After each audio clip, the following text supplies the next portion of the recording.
Hello, everybody. This is Letty Patino, and this is day 11 of my 22-a-day challenge.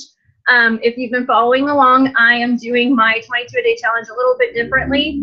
I am doing, rather than doing push-ups or squats or some form of variation of exercise, I'm actually doing 22 interviews with 22 different veterans. And today I have my friend Brad Eason with me. Brad, if you could please just introduce yourself. And just tell everybody where you're from and what branch of the military you served in. Okay, I'm Brad Eason, or if you competitively shoot with me, they call me Patches. I had a funny story about that. I actually was medically retired from the military, from the Marines. I joined in 2011 and was medically retired in 2014. I signed up on my 18th birthday, and I was ready to go and do great things, and got injured, lost use of my left eye, and now I'm back here in Oklahoma, working on my dual degree in business. I'm going for a degree in management, entrepreneurship, and a minor in sustainability.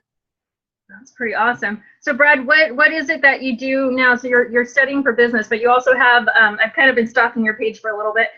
What is it that you do now? I go to school full time, and then when I'm not doing that, I'm actually trying to promote and run and set up a business. It's called Patches Tactical, and I have hopes and dreams of, because I'm a competitive shooter and I love firearms, and I love teaching people about firearms and all things firearms. I have big dreams and aspirations of making a sport, which is in the works right now. I'm just trying to get everything set out and all the legal stuff done. But I have hopes and dreams of bringing the sport to the Olympics within hopefully the next 5 to 10 years. It's going to be an enjoyable sport to watch, because most shooting sports are actually not spectator friendly. And then I have hopes of any proceeds of this event, of the shooting sport, is actually going to go to help disabled veterans like myself. Probably just donated to the DAV or another disabled veteran organization. But I want to make sure that the same things that happen to me don't happen to someone else, because there's a lot of veterans out there that are hurting. And if I know some veterans don't have a strong, tight family or a strong support system, or a group of friends that they can come back to and just have that moment, that time frame where they're just healing, and that they can take a breath and be like, well, okay, so I've gone through hardships, I've gone through this, I've gone through that, and I want to show them that, or my message to veterans, I guess, is, you've been through so much, and you've done a lot of great things, and it doesn't have to stop there. It can actually keep progressing forward, because, once you get that moment, because I know veterans come back and they're hurting and no one understands really, except for maybe other veterans that have been through the exact same thing, or worse, God forbid worse. But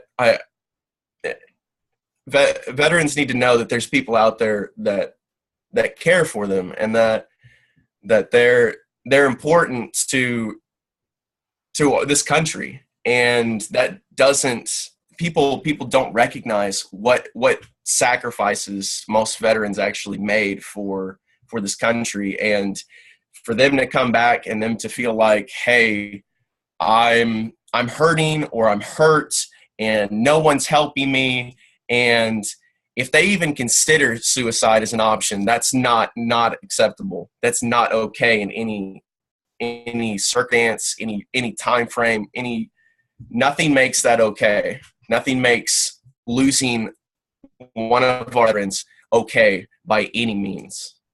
No, not at all. And I'm glad that there are other veterans like such as yourself out there that are, doing their part in creating programs and creating just opportunities to bring awareness to it, and just to, help them realize that there's more, there's a life past, service, that there are opportunities out there to them.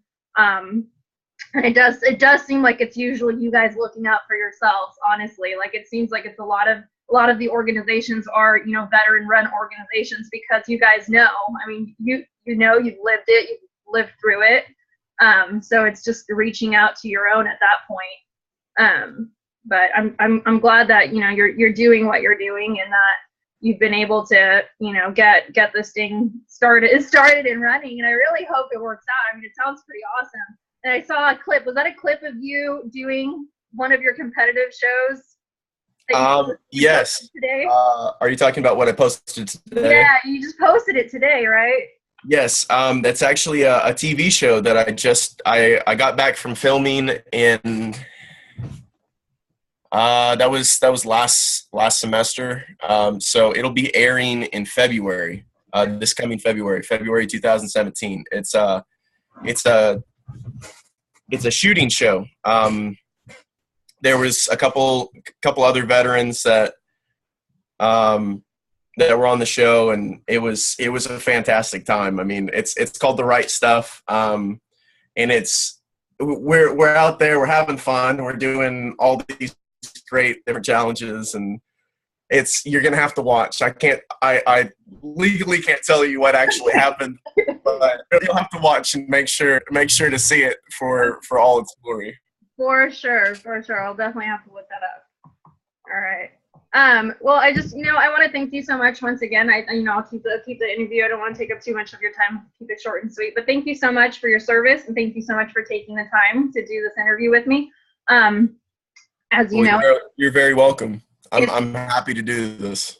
I'm not getting shot by any means.